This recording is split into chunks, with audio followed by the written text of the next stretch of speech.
Hello, and welcome back to the Design Plus podcast, where we get vulnerable, dig deep, spill the beans or the tea about all things work, career, designing your ideal lifestyle, and living an unboxed life as a creative, individualist, free spirit type person.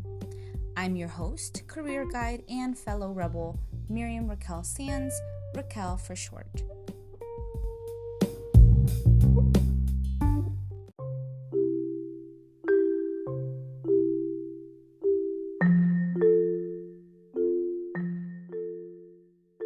So, I've been getting some questions about how it is that I am able to get good roles.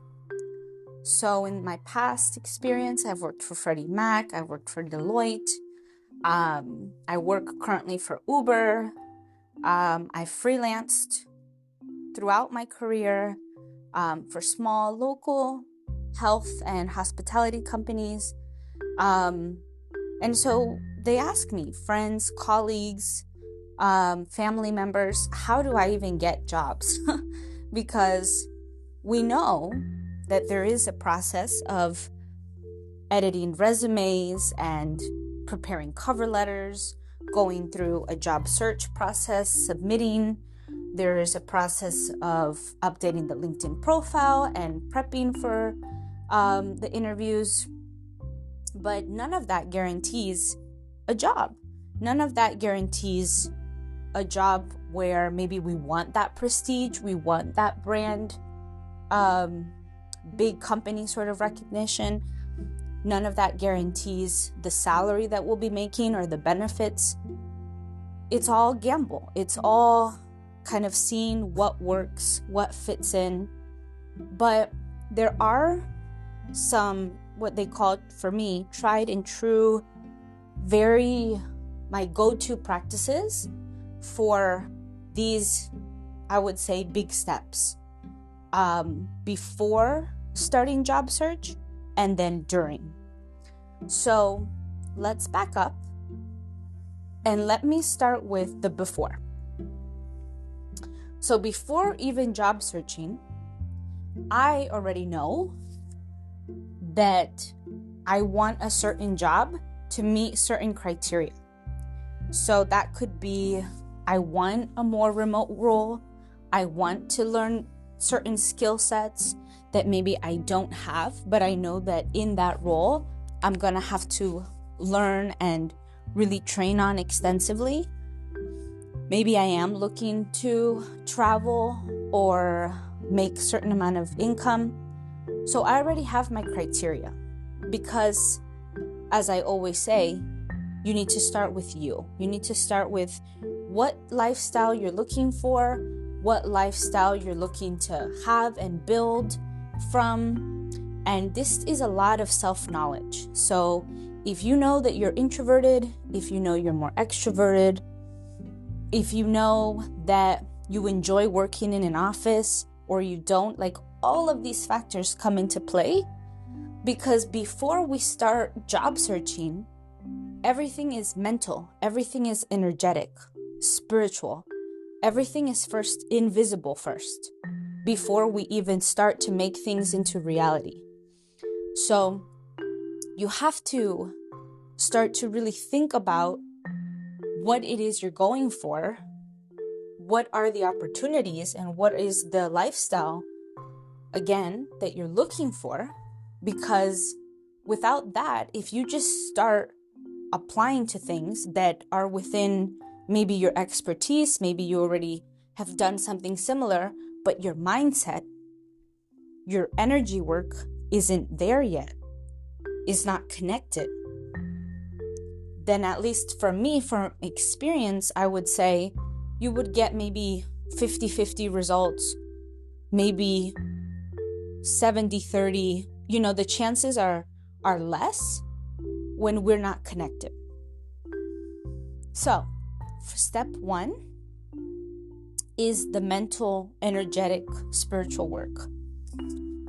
Knowing that I want to work twice in the office, knowing that I want to work less because I want to build a business, or because I want to have more time with my family, with my friends.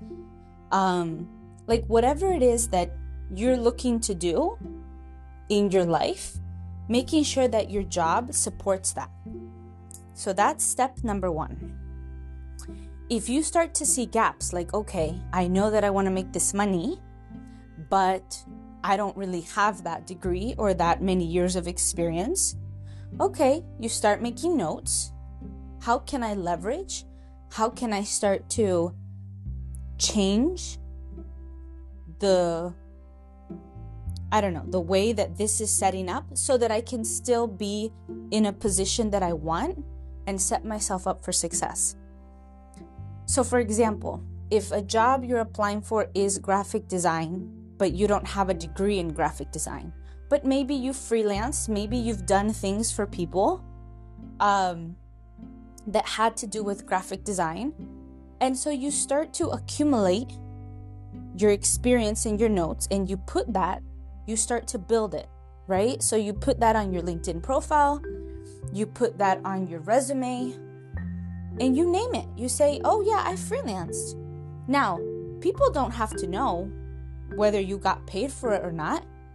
People don't have to know that it was in favor of, or in gratitude as a gift, or I don't know.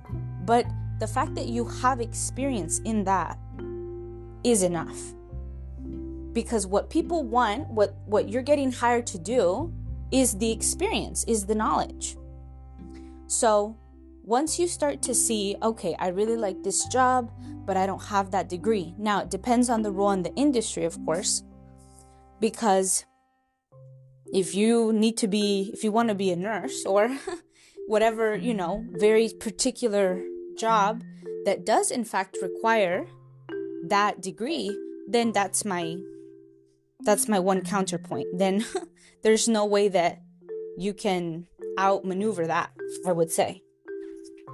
But for the most part, if it's something like graphic design, writing, web design and editing, I don't know what other types of interests, but kind of fill in the blank. Start to see what are the roles or industries, and just compare your experience, your knowledge, your interests. Because then when we get into the place of really applying, then you have answers to the questions they will have for you, and you will already be mentally prepared. You will mentally be in a position of power and presence for whatever they might try to throw your way in the interview, in the application process. You already have done that heavy lifting work.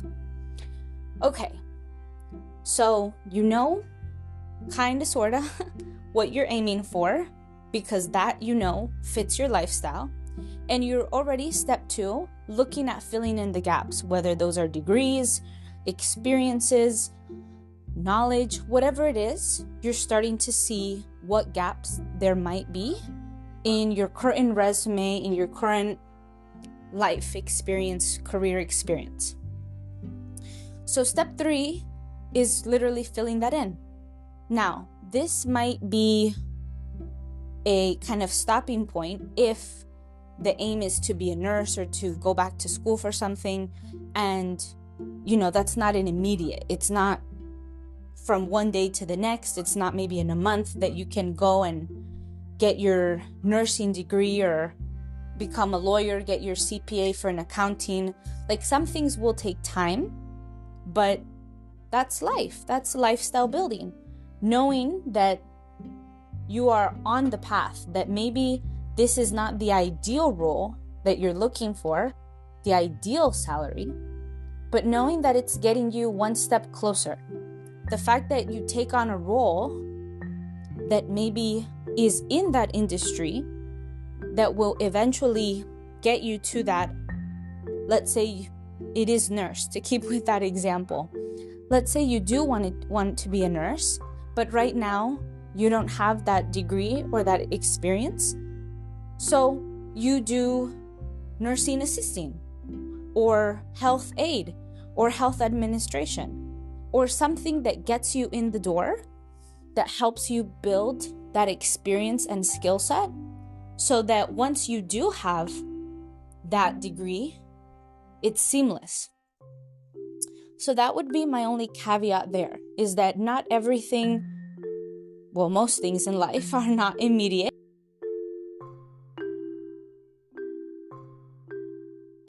So, most of life, most everything in life is not immediate. Just like a tree, there's an acorn, there's a seed that needs to take root, needs to be in the right environment.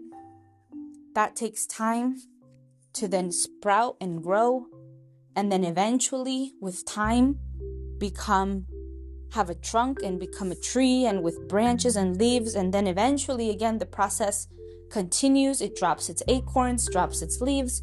So some of this, I will say, takes time. Nothing is built overnight, and maybe in some instances you have a fast opportunity. So maybe someone does offer you the job to be a graphic designer or nursing or whatever it is. But then again, with the step 1, you ask yourself, are you ready for that? Is that really the lifestyle that you are ready for, that you want now, today? Because things take time for a reason. There's a lot of time and effort and energy and things that go into, being able to live that lifestyle, have that confidence or rapport in whatever role you're looking to do. So I would just say that even if the opportunity did present itself, to even question yourself and be like, okay, I know that I do want to be a web designer and do this, but I'm still not comfortable with technology at that level, or I'm not comfortable working in a big group, working on a big project. So starting to even recognize these pieces of parts of yourself that maybe aren't 100% there, those are all part of the gaps. Those are all part of the things that we're looking at, so that you can, again, really see what role, what job, what opportunity is going to best align and fit with where you're at in your life now, so that it can then take you to that lifestyle and help you build that lifestyle that you most want for yourself. So we were on step 3 about the building out. So once you've done that, and when I mean building out, I mean looking at the resume, the LinkedIn profile. If you have a digital portfolio website, start looking at these items, start looking at all of these pieces that are going to tell your story or help show parts of your story in whatever role, job, opportunity you're looking at. So you start to add your experiences, add in or remove. And this is where, you have resume writers and editors and proofers and friends take a look at it, and you start to make the changes. Step 4 is doing research. So this research is in particular to, if you know you want to work for a certain company, or you know that you'd rather work with recruiters, again with the self-knowledge piece of knowing how you want to go about these next steps in your job search. It's even, maybe research isn't the word, it's like research and planning. If you know that you're in a job that you want to get out of immediately, creating the plan B. So it's really more preparation, I would say.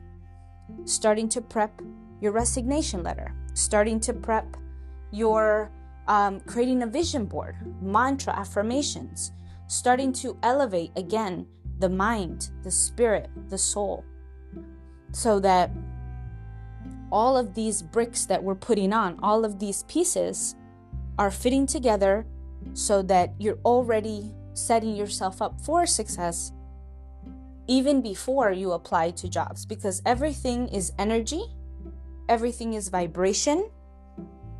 The future doesn't just happen. We have to do things in order to make it happen. So all of this is part of that.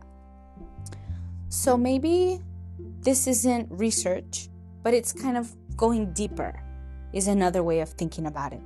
Going deeper into yourself about your needs, your wants, your doubts, your hesitations, your concerns, like going deeper into self-inquiry so that you start looking at your whole reality, your landscape.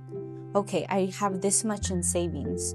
So how do I feel about taking the risk of leaving the job immediately with less than 6 months of savings, maybe 2 months, maybe 1 month, maybe no months? How do I feel about leaning on family, friends, other people for support while I transition to my new role? How do I feel about, XYZ? So you start to get into the nitty-gritty, the deeper questions, so that, again, you are creating a plan, you are setting yourself up for success, so that even as you start to apply to jobs, which we haven't even technically done, but even before you get to that, you already know what your options are. Because, as I said in a previous episode, you are the boss. You are, like all the cliches say, master of your fate. You are the captain of your ship. You are the one that is in control. And so looking at all your options, maybe you need to take a temporary role. Maybe you're not ready. You're not in the place yet because of the lack of degree or experience or comfort, whatever it may be.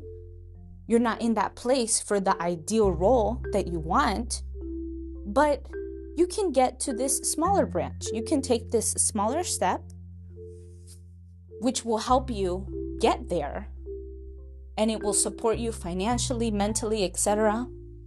So this is the diving deeper part, and being able to, again, do that prep work of getting your resignation letter ready, getting references, recommendations, starting to get the support,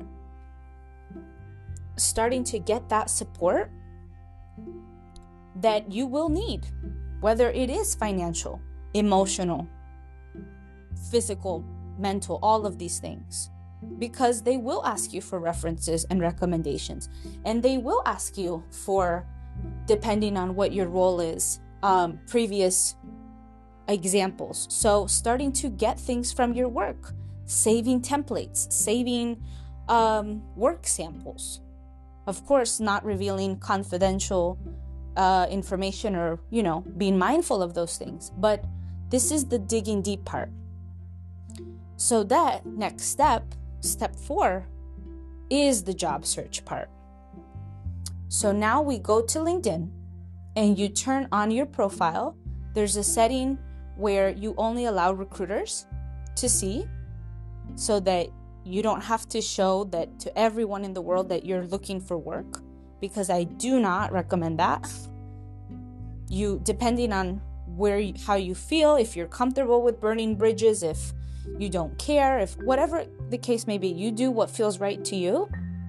In my experience, it's just best to turn on the notification, that little button that just allows for recruiters only to view. So once you do that, you've turned on the green light on the internet. And my primary app for job search has been Indeed.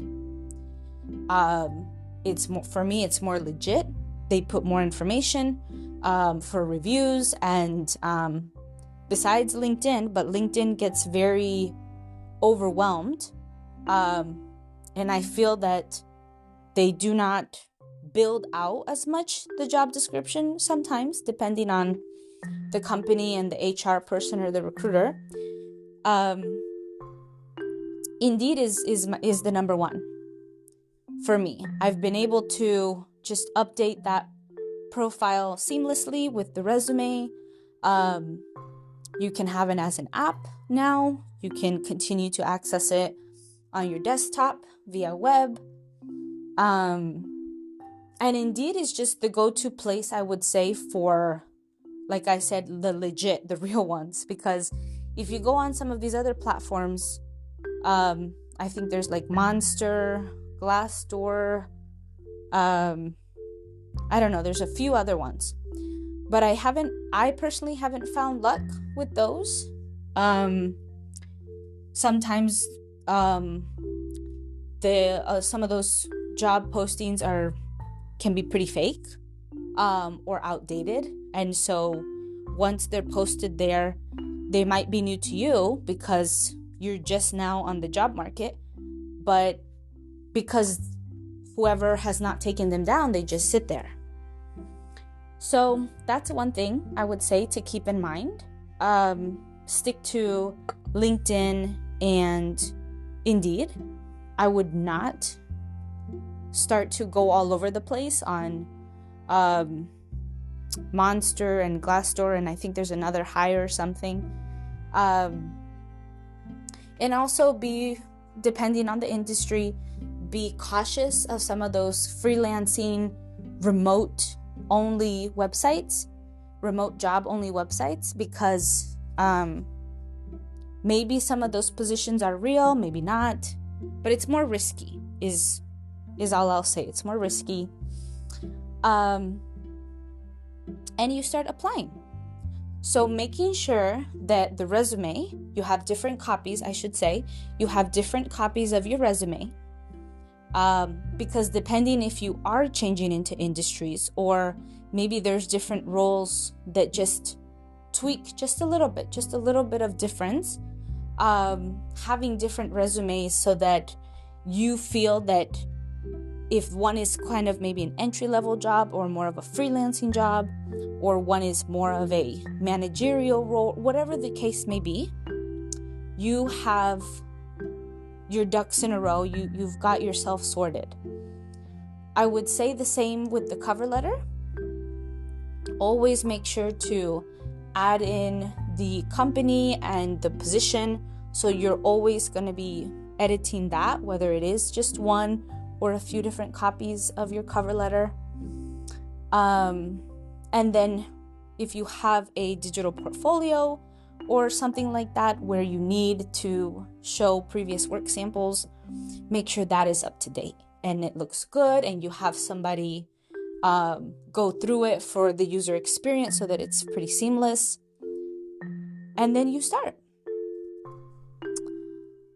The buffer time, or the kind of sweet spot, I would say, is if you know already, if you have a feeling that you're going to be looking for a job, to give yourself a solid month of dedicated applying, and if recruiters are reaching out to you, to start the conversation, and also to shut down the conversations, because you might have a lot of different opportunities come your way, but you don't want to say yes to everything. I know that sometimes when we are looking for something and we want to get out of something, there is this feeling of desperation. There's this necessity. There's this yearning. And I will just caution you to be careful of just going for the first thing or the second thing, or if you don't receive anything and then all of a sudden you get a recruiter, or you start getting messages and they're not for the role or industry that you want, reject those. Say no. This is where all of that mental, emotional, spiritual work we did in the beginning, even before the beginning, comes in handy. Because the fact that you know what you want and you are willing and able to stand your ground, take up your space and say no is so important. This is the time, because when you did all of that deep work of what is the financial support that you would need in order to withstand the job, in order to help you transition to the new job, that's where all of this comes in. Because as you start to go into the job interviewing and really getting into the whole process, some turnarounds are quite soon. Some people might want you to start immediately, or sometimes it could take months, depending if there's a whole background check and you need to go through security clearance. That has happened to me before. And so you start to think about, okay, I can't leave this job because I have to wait for the security clearance. So even though you have the job offer, you still don't have the job. You can't start without that clearance, or for whatever traveling reason, let's say you have to get to that job and set yourself up. So this is where all of that pre-work and prep work comes in handy. For you to say no, for you to filter, for you to really be honest and true to yourself about the roles that are coming to you and that you're applying and that you don't want. So now we get into the juicy part. I don't know, maybe it is juicy. Maybe we get into the juicier part about job interviewing. So depending on the job, you might have, ideally, I don't know if it still exists, but one interview, and it might be a whole panel. So a few people interviewing at the same time. Might be 2 rounds, 3 rounds of interviews. It might be interviews with a test, a written test, or samples, or all sorts of things might happen. So this is, again, where the mental, emotional, spiritual, energetic, all of that work that isn't visible to the eyes, but that is kicking in and really helping now. Because the fact that you know what you want, you believe in yourself, you've already looked at how you're filling in the gaps, how you are proving to yourself, and to some extent proving to others that you can do the job. This is where it all comes into play. Because during the interviews,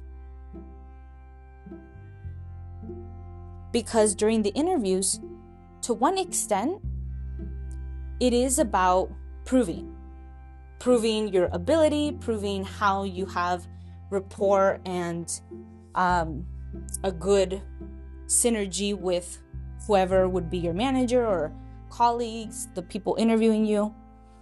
It is about that and being able to answer questions and ask your own questions. But this is also for you to decide, do you like these people? Do you like this energy, the culture? How do you vibe with them? How do you really feel in this group, in this energy? So it's a two-way street, just like, I don't know if they still do it, but speed dating. I never did it, but in the movies they show 2 people across the table from each other, and very quickly, in a short amount of time, they ask each other questions. They start to get, hopefully, just a small pocket of understanding, a small sampling, a taste of what it would be to be with that person and whether they want to continue seeing or having a conversation with that person. So that's exactly what an interview is. So you preparing yourself mentally and having your list of experiences, and if they ask you questions about lack of degree, lack of tenure, lack of whatever it is, you already have answers and a strategy behind it. So I go through a pretty thorough interview prep process. It's one of the services I offer because it is more so about the confidence and the way that we are feeling about ourselves, more than how we are trying to get others to see us, or more than trying to please others. An interview is really just the best way for you to feel good in yourself, assert yourself. Show that you know your experience, you know who you are, that even though inside of you, you really want the job, but that you know that even with or without it, you are just as competent, you are just as strong, and this is just as much an opportunity for them as it is for you. So, for the interview prep, there's a few steps. I'll just go through them quickly. Once you know that you have a scheduled interview, you would research that company. If you're able to, research the people who will be interviewing you. Start to get a sense, a vibe of their experience, their demeanor. Start writing a script for yourself of how you would introduce yourself, some of the typical questions that they ask you about strengths, weaknesses, all that stuff. Start to, kind of like an actor, prepare for that audition. And I have some questions, because they will probably ask you if you have any questions for them. And it's always good to have just a couple in your back pocket so that you can ask about the culture, how the team operates, whatever it is that you would really like to know that would help you feel better about working with them or feel more informed. Those are kind of the aims or the intentions behind your questions. And then ideally you have some time to practice. So literally talking to yourself. Hi, my name is blah, blah, blah, blah. And I've worked in this industry for so long, XYZ. And you practice. And you do that for however many interviews come your way. So if it's 3 interviews, you practice each time 3 times. It gets a little different if you also have to do some sort of tests. This is when they start to see the competence and the experience. But again, all of that mental work of self-belief, and even if you make mistakes or whatever, ideally the interviewers see your capacity and see your energy and your presence, because most of the things that people test people on is trainable, is something that we can learn on the job and get better at. So once you start going through the interview process and you start getting some results back, yay, nay, they want to take you on to another round of interviews, or they don't think this is a fit, or you don't hear a reply, don't take it personally. I know that's easier said than done, but it is the truth. Because I've learned that maybe I've dodged bullets. Maybe some roles, when I look back on them, I'm like, you know what? I'm so glad actually that didn't work out, because I needed to go through this other thing, because this one was much more suited for me, because seeing that job or that business company, they actually turned out to be shit or whatever it is. So don't take it personally. Just continue forward the path. Continue to look at your options, plan B, plan C, and keep at it. And then finally, of course, when you do get the job offer, you still have a chance to push back, negotiate on benefits, salary, how many times you go into the office, all sorts of things. And then, at the end of the day, you get your job, you put in your 1 to 2 week notice. This also, I would say, do not feel obligated to put in 2 weeks, because depending on when you have to start your new job, that might not be feasible.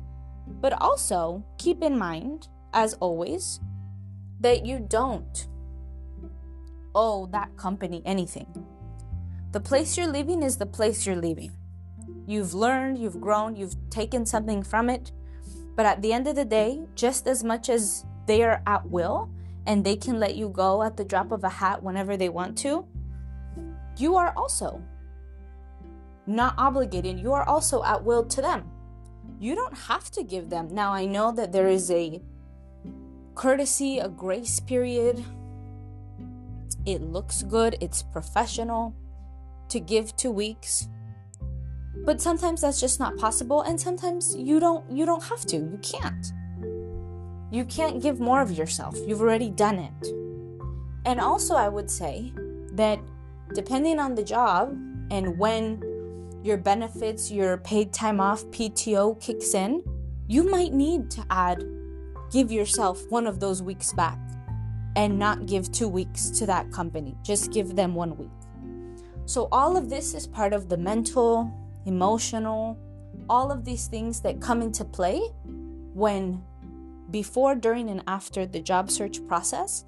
Because again, the job is one step that is helping you build your life, how you interact with your health, your relationships. And the way you go about this process is either helpful to you or hurting you. So feel empowered each step of the way before you start. Once you start realizing that you need to get out of your current job, or you know that you're looking to do something different, once you're in the process and you're applying and you're digging deeper and you're asking yourself the tougher questions, and after, once you have the job and you're about to start, or you're doing that transition of offboarding, getting out of one and starting another, all of this process is about you, for you, and feel free to adjust. Always listen to your gut, trust yourself. Take the process as slow or as fast as you need it to. All of these things I've mentioned are my best practices and suggestions, recommendations that have helped me in my decade career, working with Fortune 500 companies, working for myself.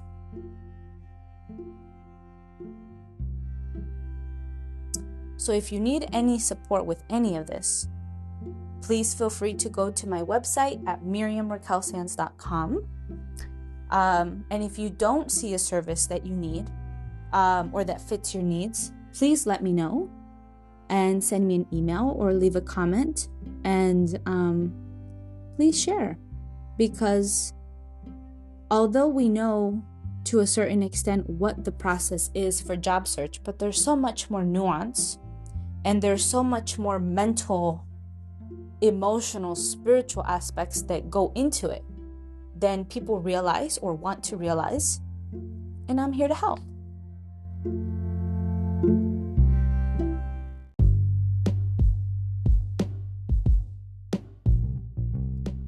And that's a wrap for this episode. Thank you all so much for tuning in and listening. If you liked what you heard and would like to get more insight or support from me, check out my website at miriamraquelsands.com. You can also find me in all of the social places at my handle at miriamraquelsands, or leave a comment down below. Until next time, take a breath, take it easy, love yourself, hug yourself, and be well. Bye.